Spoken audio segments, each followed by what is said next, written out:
Hey guys, take two, because, as I stated in the recording, you won't get to see the RNG will completely devastate you in this game for no apparent reason. It was just bad event after bad event after bad event, and I lost. Well, I didn't lose, I said, forget this, we're starting over. Everyone was starving to death, and my rank was way down, so just forget it. So, King of Dragons Pass. This is an interesting game that can be difficult when it chooses to be, and you don't really have a lot of say in the matter. It plays out like somebody married a turn-based strategy game with a choose-your-own-adventure book. And threw in a really devious RNG just for good measure. And, I like the game a lot. I think it's got a fascinating story, and I enjoy playing it, but, yeah, it will completely annihilate you if you are unprepared. Or even if you are prepared. I was prepared and I still got annihilated. I just had no chance. Just all of a sudden, everyone's starving to death. And I'm like, why are we starving to death? Because we're starving to death. But I don't want to starve to death. You're starving anyway.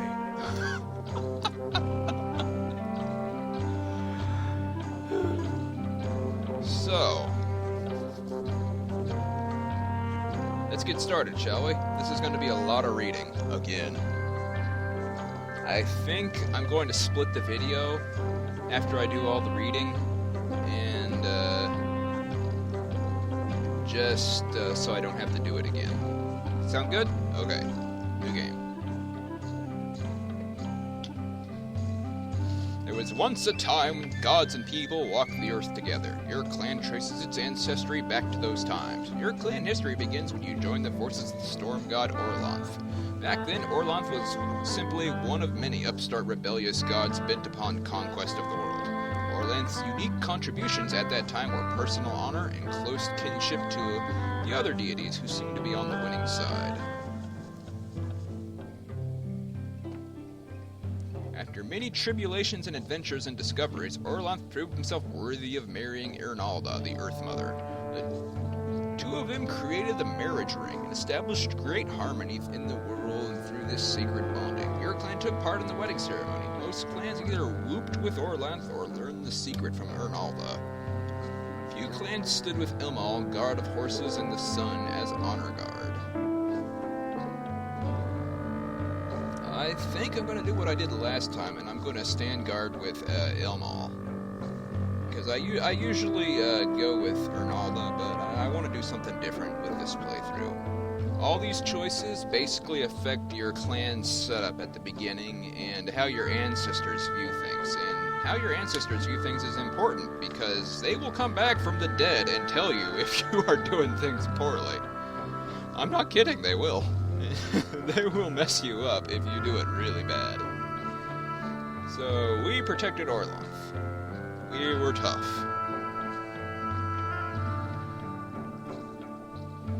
Orlanth's struggle to remake the world was just beginning, and many other gods joined him in it. Orlanth undertook many wars of conquest, and other more peaceful deeds were just as important. Your earliest famous event was...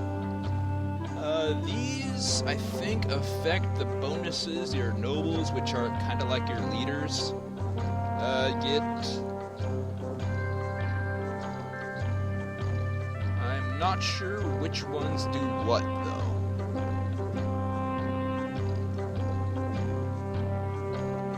I think I'm going to choose...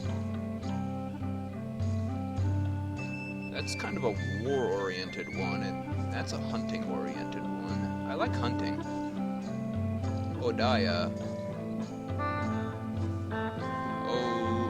Odaila. He's a cool guy, I think. I'm going to pick Procession of Animals, when Ernalda the Cow Mother led the sacred herds into Orlanth's stead. I do believe this either relates to what hero quest we know at the beginning, or gives our clan leaders a bonus to animal knowledge, one or the other. That's just a guess, though. I mean, I'm no expert. Orlan succeeded in remaking the world and thus began a golden era called the Storm Age. Orlan's son Vingenkot was a famous warlord during this time. Most people in the area were among his followers. Many people who would not have survived joined his tribes. He was a great organizer and helped many scattered people form into new clans and tribes. Your clan was one of those aided by King Vingenkot. After you proved yourself robust and capable of survival, Vingenkot placed the remnant of people under your protection. They were the Naldabin, or stick farmers. You had a choice whether to make them into thralls, slaves, or adopt them as members of your clan. We're going to take them as adopted family, which generally means that we can't take slaves for the game, or our ancestors will get super pissy. And it kind of goes the other way around, too. Foes of the Vingenkotlings were many. Your people fought hard against them. Which one of them in particular did you fight? Elves? Ugh, I hate elves. Tempted, but elves in this game will mess you up. Mostly because you can't frickin' find them. They're in the forest and they won't come out. And you don't really want to slash and burn the forest because that's where all the animals you're hunting are. So we're gonna fight trolls. That doesn't look good. The Storm Age ended in disaster when the gods and creatures of chaos came and destroyed nearly everything. Orlanth and his allies fought hard against them, but chaos almost always won. Catastrophes shook the world, such as the sunfall, the rain of blood, and the terrible laughing tsunami. In this era, many gods died, and many new ones rose to prominence. The darkness got so bad that even Orlanth and his companions had to abandon humans to their own destiny. Only a few deities, either small ones or weak ones, remained at all. The world stagnated and died. Your clan, whatever its previous glory, was diminished to a ragged handful of hardy survivors. Hjort, the king, was the leader who emerged amid the turmoil of the darkness. The combined efforts of Hjort and his companions helped set the world in order again. He created laws that we follow to this day. One of the great distinctions which Hjort discerned among his clans was that some of them tended towards either peace or war, while others maintained a balance between these two principles. What kind was your clan? I'm gonna say... last time I went balanced, but I'm gonna say peace this time. Which means we shouldn't raid too often. Finally, the sun rose again. While the rest of society worked to protect itself, find food, or otherwise just survive, the first priests worked to re-establish links with the ancient deities. Thanks to this new harmony between people and deities, the world was slowly improved. Once the awakening process had begun, it got easier and went quicker as the gods helped wake each other up. I think I'm going to pick, this affects your secondary shrine. I don't think we need to wake Elmal up because we already worship him. So I think that would just upgrade our shrine to him again. I don't know. I like hunters. I think I'm gonna go with Ernalda, just so hopefully she'll kind of give a buffer to my crops. Because I don't want to starve to death again, that sucks. Things have been different since the dawn 1300 years ago. Orlanth and the others retreated from the world, leaving it to mortals. You can still contact the gods through ritual and sacrifice or enter their realm by reenacting great stories about their deeds, which contain great magic. But they no longer walk beside you. You settled in a new place. You marked this great change in the world by naming your land not after a god, but after a mortal like yourselves. You called it Hjortland, in honor of the king who taught you how to survive during the darkness. About 600 years ago, a dragon approached you, in either its own form or that of a human with a dragon's soul inside of it. The dragons had always been hostile, or at the very best, utterly uncaring. Orlanth had always been the dragon slayer. After appropriate debate, you had to choose whether to believe the dragon and to cooperate and learn to do what the dragons know, or to refuse the dragon and maintain neutrality, or to actively oppose the dragon's plans. What was your attitude towards the dragons? What could go wrong? We were positive. Oops. Most of the people who said yes to the dragons moved to Dragon's Pass, a land to the north of your home, Hjortland. You stayed in Hjortland, and it was a good thing too, because a little over 200 years ago, i.e. 400 years after the dragon said hi, the dragons rose up and ate everyone who lived in Dragon's Pass. They ate the Orlanthi along with the other foolish dragon friends. For a long time, no humans went to Dragon's Pass, and everyone was sure that the dragons would eat them too.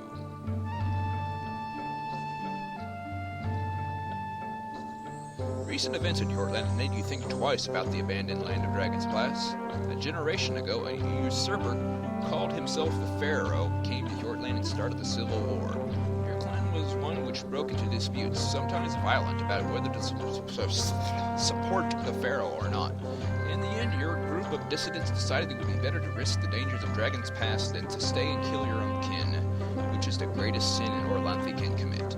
The dissidents, unable to live under the Pharaoh, would move northward to Dragon's Pass. People with similar beliefs from other clans had already made the same decision and settled lands there. So you made a new clan, made it a peace clan, just as your ancestors had done in the days of King Hjort.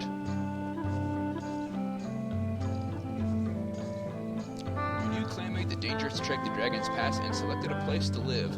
Like the other Orlanthi refugees from Hjortland, you settled in Quinvinland, a mountainous area in the southeast quadrant of Dragon's Pass. You would call these lands your home, or Tula. Tradition required you make a formal land claim. How much land did you claim?